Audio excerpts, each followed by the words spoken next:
The day started like any other. I walked into the living room, ready to relax after a long week, only to see my stepson, Alex, lounging in my favorite chair like he owned the place. "Move," I said calmly, expecting a little respect. "Why?" "It's comfy," he smirked, not bothering to get up. Something inside me snapped. This wasn't just about a chair. It was about how my presence had been slowly erased from my own home since I married his mother. Over the past months, subtle manipulations, secret lies, and quiet betrayals had taken root. And Alex wasn't the only one playing games. Later that night, I stumbled upon the first piece of undeniable proof: my wife's secret affair, neatly documented in messages and photos hidden on her laptop. She had been planning to rewrite the family narrative without me, erasing my name, my role, my existence in the household. I decided then that I wouldn't fight with anger or violence. I would reclaim my identity, my respect, and my name. Quietly, strategically, I started gathering evidence of her cheating, her lies, and the ways she tried to manipulate both me and Alex. A week later, I confronted her. I laid everything out: the messages, the photos, the timeline. Her smug expression faded as I calmly explained that my name, my dignity, and my life would not be stolen. I'd already taken steps to legally protect myself, to reclaim assets she tried to hide, and to make sure that Alex, and everyone else, understood who I really was. By the time the dust settled, I had my chair back, my name back, and my respect restored. And Alex? He learned a valuable lesson: that the man sitting in his chair is not just a man. He's someone who won't be erased, no matter how loudly anyone tries. The day it all started, I didn't expect anything dramatic. I thought I was walking into my own home to enjoy a quiet evening. But as soon as I stepped into the living room, I froze. Alex, my stepson, was sprawled in my favorite recliner like it belonged to him. The look on his face was one of sheer entitlement. "Move," I said politely, trying to keep my patience. "Why?" "It's mine now," he replied, smirking. "Your chair doesn't mean anything here."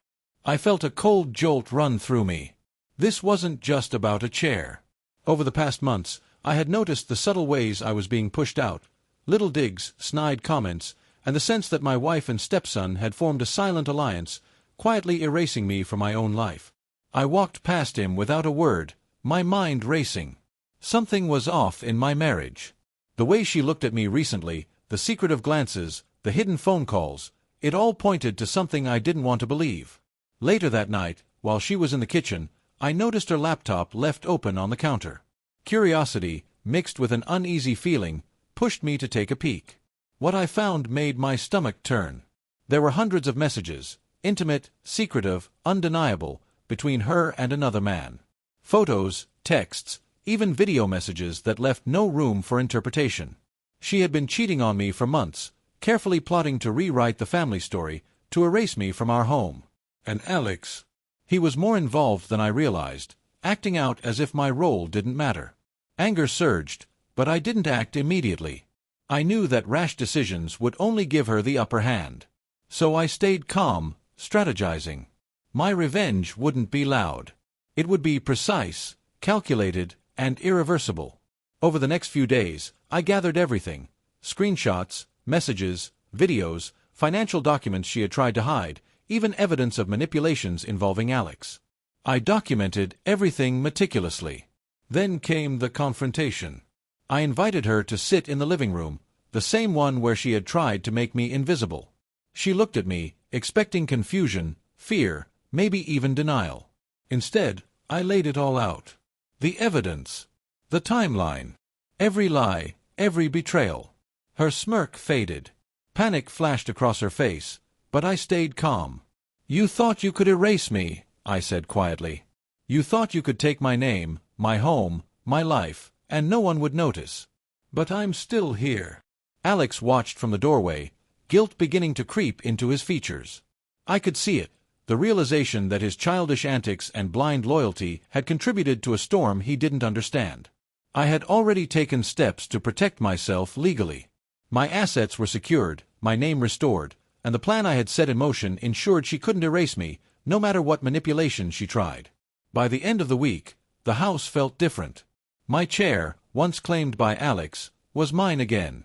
But more importantly, my dignity was restored. I had taken back my name, my respect, and my life. Alex approached me quietly one evening, a mixture of shame and curiosity in his eyes. I didn't think you'd do all that, he admitted. I looked at him, not with anger, but with calm authority. You underestimated me, I said. This is my home, my name, my life. Don't ever forget that. From that moment, the dynamics changed. My wife's attempts to control and manipulate were neutralized. Alex learned a harsh lesson about respect and boundaries. And I realized something even more important. You don't need to fight with anger. You fight with strategy, patience, and the courage to reclaim what's yours. No chair, no betrayal, no secret could take that away. After reclaiming my chair and my dignity, I thought the storm had passed. But in families like mine, peace is rarely permanent. My wife, Vanessa, had always been clever, manipulative in a way that made her betrayal subtle but devastating. She had assumed that once I discovered her affair, I'd crumble, that I'd let her rewrite history in her favor. She underestimated me. A few days later, I noticed subtle changes. Vanessa tried to act normal, almost cheerful, as if nothing had happened. She spoke in rehearsed tones, smiled too widely, and avoided eye contact when I glanced her way. Alex, too, was on edge. The confident smirk he wore the day he kicked me out of my chair had vanished, replaced by cautious glances and nervous movements. But the deeper I looked, the more I realized they weren't just remorseful, they were plotting. Vanessa had started making small, passive-aggressive moves to regain control of the house and the narrative, trying to turn Alex against me subtly. It was time to escalate my strategy. I began quietly reinforcing my legal position. I updated documents, ensured my finances were secure, and even spoke to a lawyer about formalizing boundaries in the household. Vanessa might have cheated, but she didn't realize the extent of my preparation. By the time she tried to manipulate, I decided it was time to confront not just Vanessa, but the whole dynamic. One evening, I invited her to the living room under the guise of a casual conversation. Alex was there, pretending to do homework, but I could see the tension in his posture. I started calmly, almost too calmly. "Vanessa, Alex," I said, holding the laptop with all the evidence neatly organized. "I want to talk about respect, boundaries, and honesty." Vanessa's smile faltered. Alex stiffened. "I've documented everything," I continued. "Every lie, every manipulation, every attempt to erase me from my life. This isn't about anger. This is about truth. And truth cannot be ignored." I played snippets of the footage, enough to show the coordination, the planning, the betrayal. Vanessa tried to interject, tried to excuse, but I didn't let her. Alex watched silently, comprehension dawning on him. "You see," I said, locking eyes with both of them, "you cannot take what is mine, my name, my dignity, my life, and expect no consequences. You cannot rewrite the story of this family without facing the truth." From that moment on, the dynamics of the household shifted permanently. Vanessa realized that manipulation had limits, and Alex understood that childish arrogance had consequences. I didn't just take back a chair. I reclaimed the identity that had been under attack, the authority that had been questioned, and the respect that was rightfully mine.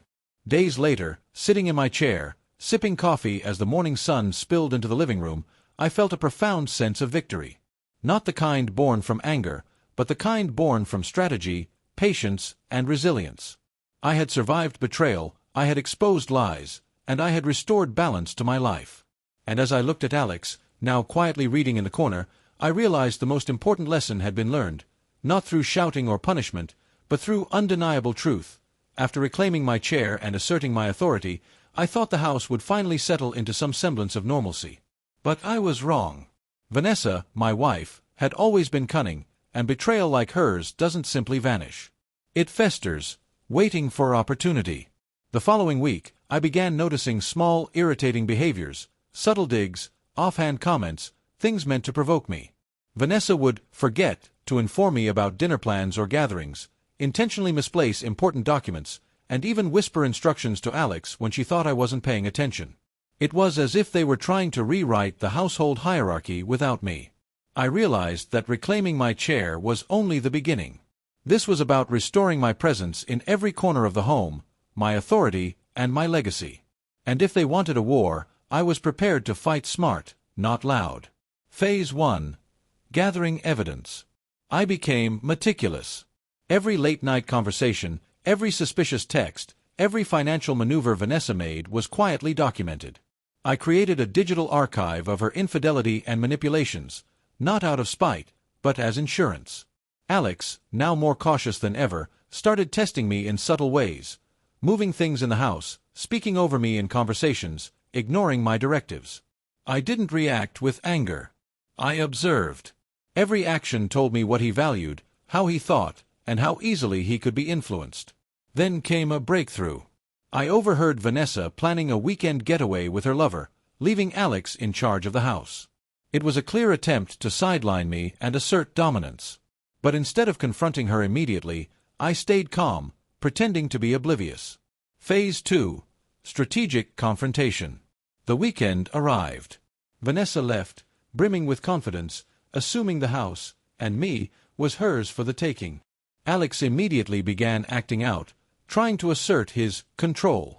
He lounged in my chair again, bargained for privileges, and even attempted to undermine small household rules I had established. I smiled quietly. It was the perfect setup. That evening, I invited Alex to sit down with me in the living room. "You think you're in charge, don't you?" I asked calmly. His eyes widened, and he stammered. It's just for the weekend." "Just for the weekend," I repeated. "Funny. Because what you're doing is exactly what your mother has been doing, trying to erase me from this house. Trying to rewrite history, make me invisible. But history can't be rewritten. Let me show you something." I pulled out a tablet, displaying the careful logs, screenshots, and even audio recordings I had compiled. Alex froze, realizing the quiet, calculated power I had built while he thought he was testing boundaries. "Every manipulation, every secret you tried to keep, every lie your mother told, it's all here," I continued. "And it proves one thing. You cannot take what is mine. You cannot erase me." The color drained from his face. For the first time, I saw fear and respect mingled together. Phase 3. Ultimate revenge. By the time Vanessa returned, I had completed the final phase of my plan. I had legally secured my finances, documented her infidelity, and prepared a public and private record of her betrayals, enough that any attempt to challenge me socially or financially would fail. When she walked through the door, brimming with smugness, I didn't need to say a word. My eyes told her everything. Then, calmly, I laid out the evidence before her. Every message, every secret meeting, every manipulation, carefully organized. Vanessa's confident facade crumbled. She tried excuses, lies, and gaslighting tactics, but I remained calm, unwavering. Alex watched silently, finally understanding the depth of their combined betrayal. "Do you understand now?" I asked, my voice steady.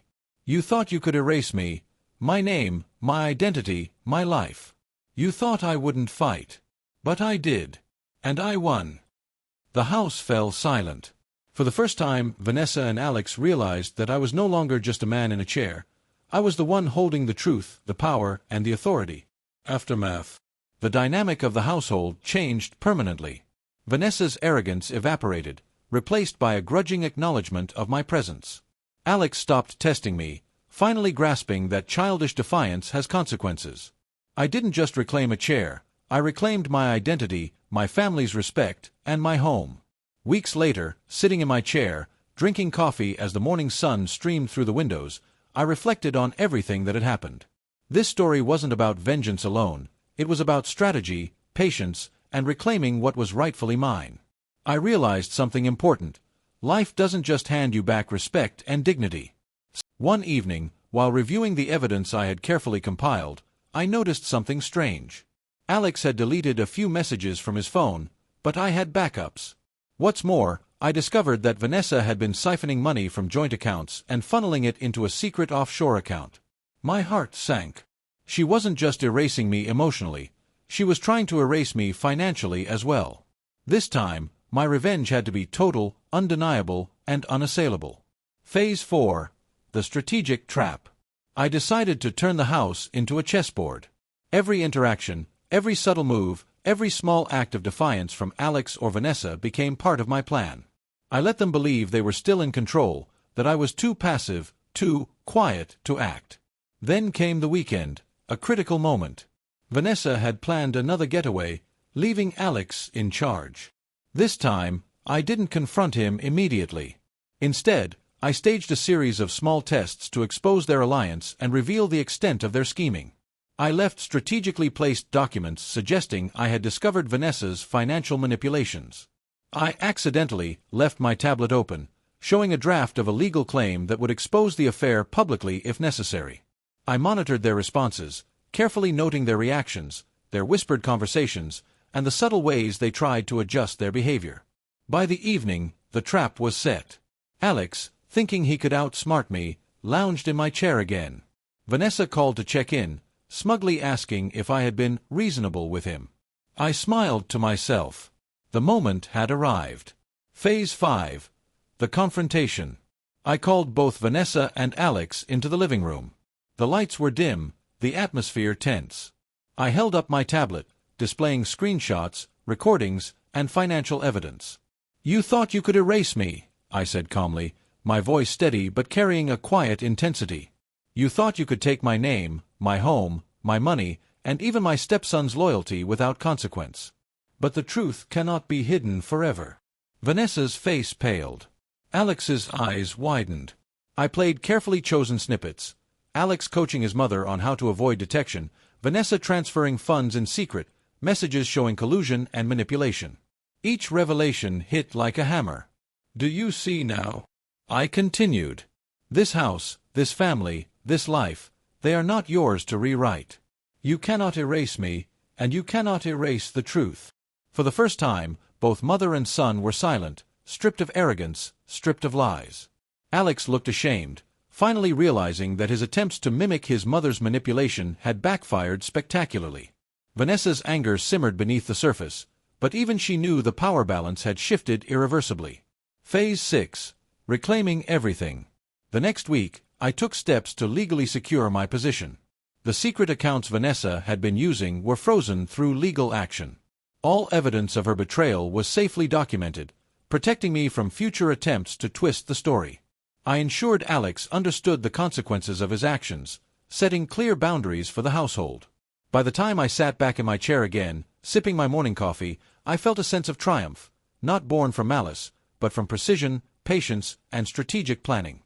Vanessa could no longer undermine me, and Alex could no longer treat me as invisible. I realized something crucial. Real power isn't about aggression or anger, it's about intelligence, foresight, and unwavering calm. Betrayal may strike without warning, but with patience and strategy, it can be turned into an opportunity to reclaim not just what was lost, but more than was ever taken. Climactic reflection. Weeks later, the household had changed completely.